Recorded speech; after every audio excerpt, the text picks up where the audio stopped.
Merci pour ces propos aimables, introductifs. C'est la première fois qu'on me qualifie d'ancien quelque chose. Ça me fait un peu bizarre, mais c'est vrai. Je suis ancien président du conseil d'administration de l'aéroport. Ce n'est pas à ce titre que je vais m'exprimer devant vous pour ces mots de bienvenue aujourd'hui, mesdames, messieurs, mais davantage comme ministre de l'économie de la République et canton de Genève, mais aussi en ma qualité de président de la conférence des directeurs d'économie publique de Suisse occidentale. Et c'est vraiment sous ce libellé-là que je veux placer mon propos. Je crois qu'on pourra tous constater que l'aéroport nous ouvre de nouveaux horizons. Et j'aimerais d'emblée signaler que, pour moi, ce forum fait tout son sens, et j'en remercie les organisateurs, parce qu'il donne d'emblée la dimension romande. J'y reviendrai tout à l'heure en parlant également d'un peu de transfrontalier, voire de transcontinental. Mais il faut placer le débat au bon niveau, et le bon niveau, c'est dépasser le strict canton de Genève. Mesdames, Messieurs, chers amis, je vous souhaite donc la bienvenue. Je me réjouis de cette journée. Je vous accompagnerai pour ma part toute la matinée. Donc j'aurai l'occasion de constater avec vous que la salle se remplit petit à petit pour ce sujet éminemment important. Un sujet important parce que ça a été dit tout à l'heure dans le hall du bâtiment des forces motrices. L'aéroport international de Genève, c'est l'épine dorsale d'une économie, l'économie de la Suisse occidentale. Et j'aimerais en quelques mots vous dire quelle est la vision de la République et canton de Genève, mais plus largement du monde politique pour cette très importante infrastructure. Je salue en particulier dans la salle deux de mes éminents prédécesseurs, Carlo Lamprecht et Pierre-François Inger, qui incarnent une continuité dans la vision de l'aéroport et qui, j'imagine, pourront intervenir tout à l'heure, poser des questions ou amener des éclairages. Mais c'est important de le souligner peut-être en préambule, l'aéroport de Genève, c'est une success story pour le canton et la région qui n'est pas due au hasard, qui remonte à il y a environ 100 ans de cela, puisque les premiers vols commerciaux, si mes informations sont correctes, remontent à 1920, donc on est presque à deux doigts de fêter le centenaire, à une époque où, et c'est important de le souligner, les pilotes qui désiraient atterrir devaient commencer par faire un premier passage un peu en rase-motte sur la piste pour éloigner les moutons et faire en sorte qu'au deuxième passage, ils puissent réellement atterrir. C'est François Longchamp qui me l'a raconté, il devait y être, puisqu'il me l'a raconté avec beaucoup de précision.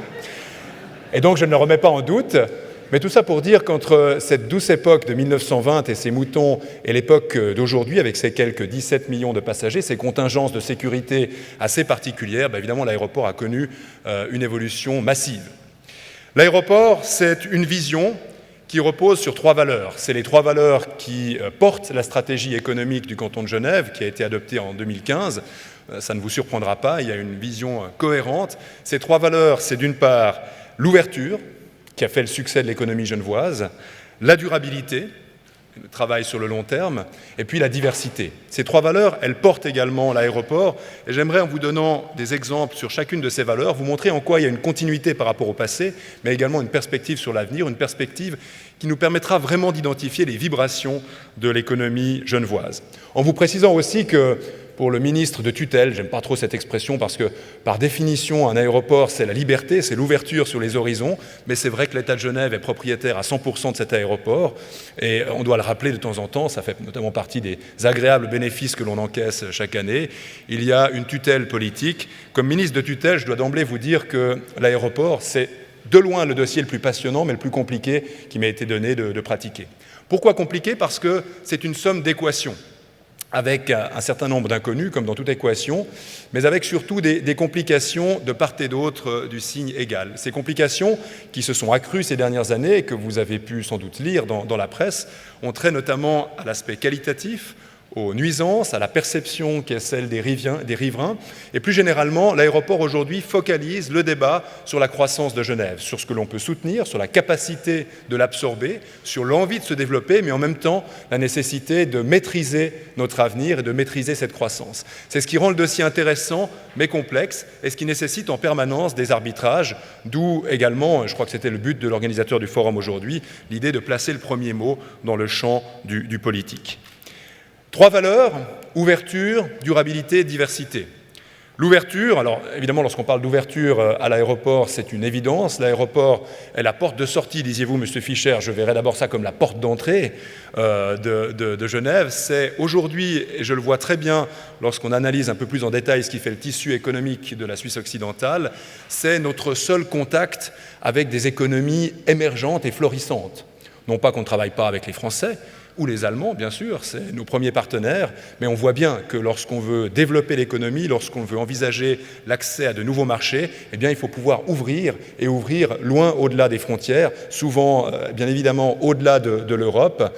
Je constate aujourd'hui, par exemple, que dans le cadre des relations que l'on développe avec la Chine, plus généralement avec l'Asie, mais également, et ça a été très important ces derniers mois pour la Suisse et pour Genève en particulier, avec les États-Unis, les liaisons directes que nous avons développées ces dernières années sont essentielles pour la vitalité de notre économie. L'ouverture, qui est une valeur genevoise qui ne va pas de soi, parce que le Genevois est quand même assez facilement replié sur ses frontières, eh bien, elle se travaille sur l'aéroport à la faveur de l'augmentation du nombre de destinations, de la diversification, de la stratégie assumée, et qui n'est pas neutre parce qu'elle engendre aussi potentiellement des effets de type nuisance sur les riverains, une stratégie qui consiste à développer les vols long courriers. J'y reviendrai tout à l'heure lorsque je parlerai de la diversité. Nous voulons vraiment concrétiser dans les années à venir notre capacité de rallier de nouveaux points au-delà des limites de l'Europe. La porte d'entrée et l'ouverture pour Genève, l'aéroport, le matérialise à travers sa forte connectivité, 140 destinations, que l'on doit aussi, je salue au premier rang des représentants de diverses compagnies, on ne va pas faire de publicité tout de suite, tout à l'heure ils en feront eux-mêmes, mais notamment une compagnie qui depuis la fin des années 90, à la faveur de ce funeste épisode, mais qui s'est révélé une véritable opportunité, a concrétisé par sa présence et son développement à Genève une connectivité extraordinaire aux quatre coins de l'Europe. Donc l'ouverture pour le ministre de l'économie que représente l'aéroport, c'est essentiel. C'est essentiel parce que c'est véritablement à travers ce canal-là, aujourd'hui, que l'on voit notre économie développer de nouvelles vibrations, de nouvelles potentialités sur des marchés qui se situent parfois très loin, à des milliers de kilomètres d'ici. La deuxième valeur de la stratégie économique genevoise qui se matérialise à l'aéroport, c'est la diversité. Cette diversité, on la voit très bien dans le prisme de l'aéroport. Alors, elle se concrétise d'abord dans l'essence même de cette infrastructure vitale pour la région, puisqu'on y trouve des touristes, mais on y trouve évidemment également des gens qui viennent pour affaires. On y trouve du fret, on en parle peu, mais c'est évidemment extrêmement important. Je ne vais pas déflorer le sujet d'Alain de Crozat ici, mais il le dira tout à l'heure en sa qualité de patron des transitaires à travers les ports francs, qui est un autre bijou de la couronne genevoise. Le fret représente un secteur extrêmement important pour l'aéroport, et cette diversité, on tient à l'entretenir au sein même de l'aéroport. Mais pas seulement. Et c'est là une annonce que je vous fais aujourd'hui. L'aéroport est véritablement un aimant pour notre économie, également sur des pans d'activité que l'on n'aurait peut-être pas soupçonnés au départ comme étant des pans actifs et en potentiel développement à Genève. Je pense ici dans le secteur de l'industrie, qui est un secteur qui a par ailleurs beaucoup souffert ces dernières années du franc fort, souffert de notre capacité qui n'est pas sans cesse renouvelée de développer nos exportations. J'ai le plaisir de vous annoncer qu'à la faveur d'un travail intensif de mes services, les services de la promotion économique, et de l'OPI, l'organe de promotion des industries et de l'industrie et des technologies, nous avons lancé avec 6 acteurs de la place privée un cluster, ou plus exactement un pôle d'excellence dans l'aéronautique, parce qu'on a des compétences ici à Genève, avec des boîtes magnifiques qui se considéraient peut-être beaucoup jusque-là comme concurrentes et pas assez comme partenaires, et qui ont compris que l'union faisait la force, la complémentarité pouvait donner un coup de booster, et ont décidé de se mettre ensemble pour développer ici à Genève un véritable pôle d'excellence sur l'aéronautique, avec des enjeux qui ne sont pas directement liés à l'aéroport, mais qui vont pouvoir être catalysés par l'aéroport. Je pense ici, et ça me permettra de faire le lien avec la troisième valeur sur laquelle je vais venir tout à l'heure, notamment à la reconversion de flotte d'avions. Comme vous le savez, les compagnies sont rarement propriétaires, elles sont en réalité souvent détentrices de leurs aéronefs en leasing. On a des enjeux, et on s'en félicite, de reconversion de flotte avec un basculement de la flotte passager sur des avions qui polluent moins, qui consomment moins, qui génèrent moins de nuisances, et donc des reconversions potentielles d'A320 plus traditionnelles, par exemple pour du fret. Ce que l'on veut développer à Genève, c'est cette capacité industrielle de pointe, cette technologie, notamment pour les reconversions, pour l'utilisation de nouveaux matériaux, pour la recherche de l'excellence dans l'aéronautique. Bien ça, c'est possible et c'est valable si on a un aéroport qui aimante ces énergies-là, qui aimante ces envies de développer ce business. Autre exemple extrêmement important pour l'économie genevoise, à quelques encablures de la tenue d'e-Base, c'est ce salon de l'aviation privée qui s'est tenu à Genève et qui représente là aussi un enjeu majeur. L'ouverture, la diversité et la troisième valeur, c'est la durabilité. Et c'est aujourd'hui le plus gros enjeu, c'est celui sur lequel je voulais finir ces mots d'introduction, Parce que, je l'évoquais tout à l'heure, la politique, au sens noble du terme, s'est réinvitée dans le débat de l'aéroport. On a une initiative qui sera soumise à la population, qui va poser un certain nombre de questions. On a des riverains qui, de façon légitime, de mon point de vue, se posent des questions sur la croissance de l'aéroport. Et l'enjeu de la durabilité économique de Genève repose, à travers son aéroport, sur la capacité de faire la synthèse entre la quantité, annoncée comme un objectif il y a quelques années, ce que je dément ici catégoriquement, et la qualité. La capacité, en effet, en termes de durabilité, de faire en sorte que notre aéroport puisse continuer d'être soutenu par la population, puisse continuer son développement, un développement qui est d'abord qualitatif, et je m'empresse ici de préciser que le deuxième plus gros chantier, le plus important donc pour Genève, après le CEVA, eh bien, il se déroule aujourd'hui sur le tarmac, c'est l'aile Est, c'est plus de 600 millions de francs suisses d'investissement sur une amélioration qualitative de la desserte pour les longs courriers, eh bien c'est cela que le gouvernement voudrait aujourd'hui développer, intensifier et mettre en avant. Notre enjeu principal à travers cette infrastructure qui bénéficie, je le répète, à l'ensemble de la Suisse occidentale, c'est d'améliorer la qualité avant la quantité et de faire en sorte que chacune et chacun se retrouve dans ce City Airport qui a ses limites. Et c'est en ça qu'on colle aussi à l'actualité et à la difficulté dans ce débat sur la croissance de maîtriser notre développement. Cet aéroport a ses limites. Ces limites peuvent être repoussées dans une certaine mesure, mais pas à l'infini. Et il s'agira, dans le cadre légal qui est donné, de faire en sorte que chacune et chacun puisse s'y retrouver.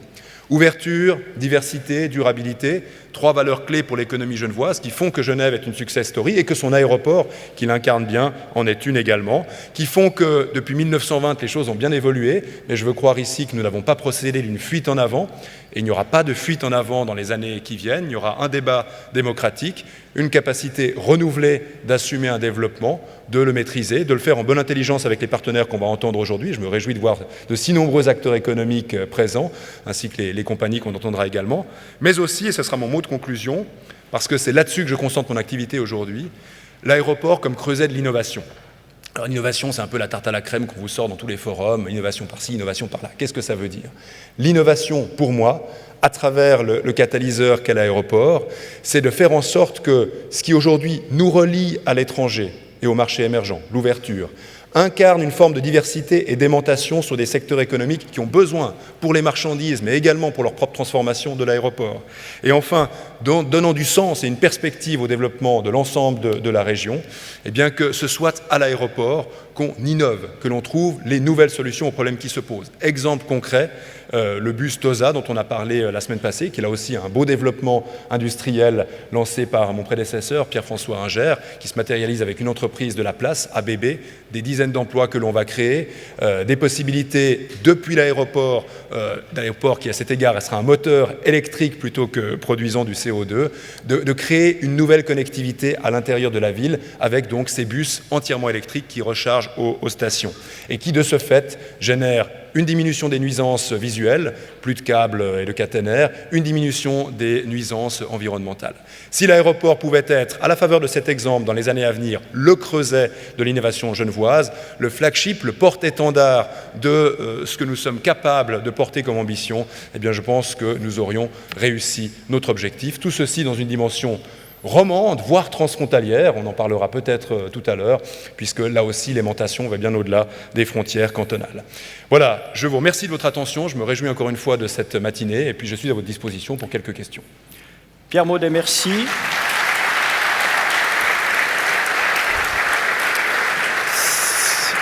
Si on veut tenir le timing, on a quelques minutes quand même pour les questions. Vous êtes placé là en ministre de l'économie. Vous avez parlé d'épine dorsale de l'économie genevoise. Est-ce que pour le ministre, la sécurité que vous êtes aussi, c'est pas aussi une épine, un aéroport, mais une épine dans le pied? Je racontais à mon voisin tout à l'heure la petite anecdote parce que je n'ai pas toujours été ministre de l'économie. J'ai commencé par m'occuper de la sécurité uniquement il y a 5 ans de cela. C'est vrai que ma conception de l'aéroport à l'époque était un peu unilatérale et consistait à envisager cette infrastructure essentiellement comme un centre de renvoi. ce qui est un peu limitatif pour la fonction de l'aéroport. Mais évidemment que l'aéroport joue un jeu important dans la sécurité. C'est non seulement sous l'angle des renvois, c'est pour l'anecdote, mais sous l'angle également de la Genève internationale, que je n'ai pas mentionné précédemment, mais ça va sans dire, un pôle extrêmement important qui aujourd'hui nécessite, je regarde ici le directeur général de l'aéroport, des investissements substantiels dans le domaine de la sécurité. Nous sommes chaque année amenés à revoir de fond en comble nos dispositifs. On doit suivre, voir si possible anticiper ce que font d'autres infrastructures de ce type-là. C'est pas facile parce que, vous le savez, cet aéroport, il n'a qu'une piste, on ne voit guère de possibilité d'en construire une deuxième. C'est un peu un porte-avions. Et donc, dans ce mouchoir de poche que constitue l'aéroport, développer des solutions de sécurité qui se montrent le moins intrusif possible, mais le plus efficace possible aussi, c'est une gageure de tous les instants. Entre des acteurs privés, les acteurs publics, les normes fédérales, les normes cantonales, les normes internationales, évidemment. Donc, je ne vous cacherai pas, pour répondre à votre question, que la sécurité est aujourd'hui un des points qui nous mobilise le plus et qui nous prend le plus de temps. Pour une autre raison, c'est que j'ai eu l'occasion de visiter personnellement l'aéroport de Bruxelles au mois de mars de cette année, quasiment un an jour pour jour après l'attentat dramatique qui s'y est déroulé en 2016. Et je crois pouvoir dire ici, pour avoir rencontré également les autorités belges sur place, que l'on a mesuré à cette occasion ce que ça représentait d'avoir quelques dizaines de jours un aéroport qui est complètement fermé. C'est dramatique pour l'encéphalogramme d'une ville assez comparable de ce point de vue-là, puisque Bruxelles a une activité diplomatique intense, donc toute l'activité de la communauté, de l'Union européenne, mais aussi au niveau économique. Donc oui, de ce point de vue-là, la sécurité de l'aéroport, c'est une condition clé, c'est un bijou qu'il faut protéger. Je pose encore une question au ministre de l'économie, ensuite je donnerai la parole à la salle. Vous qui voyez les entreprises, quelle est l'importance du critère aéroport pour une entreprise extérieure qui veut venir s'installer à Genève? On parle souvent de la fiscalité, on parle de la qualité de vie, différentes choses. Quelle est, selon vous, selon l'expérience que vous avez, l'importance que prend l'aéroport dans le choix d'une localisation? Alors c'est un critère essentiel. Déterminant, ce serait difficile, les critères évoluent entre la fiscalité, l'accès au marché du travail, mais je dirais que l'aéroport, c'est souvent la cerise sur le gâteau. Et dans l'aéroport, le City Airport, le fait qu'il soit si proche, qu'il ait une si bonne connectivité, c'est un élément clé qui nous a aussi mobilisés avec le conseil d'administration de l'aéroport et la direction pour mettre à jour l'infrastructure.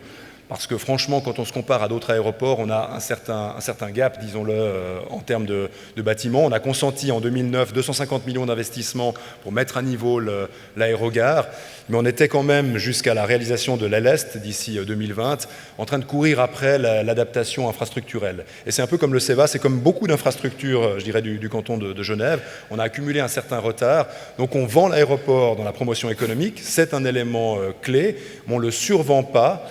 Et on essaye également, à travers l'aéroport et sa connectivité, de montrer que c'est plus que, entre guillemets, une simple plateforme. C'est ça pour moi l'ambition. Quand je parlais tout à l'heure d'un creuset de l'innovation, j'aimerais vraiment montrer que l'aéroport aujourd'hui, c'est un catalyseur pour nos sociétés. On a le quartier de l'Étang qui va se créer juste à proximité de l'aéroport. Ce n'est pas un hasard s'il se fait là. On a des perspectives immédiates sur la commune du Grand Saconnet. On a le CERN qui est tout proche.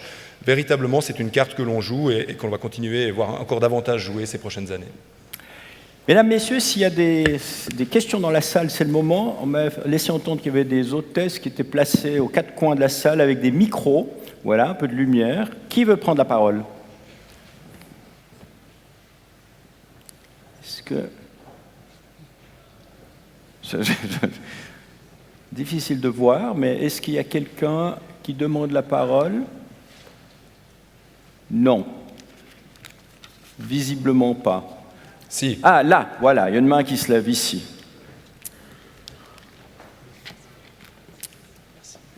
Merci bien. Merci de m'avoir donné la parole. Bonjour, Monsieur Maudet. Bonjour tout le monde. Nigel Lindup de l'Association des riverains de l'aéroport de Genève.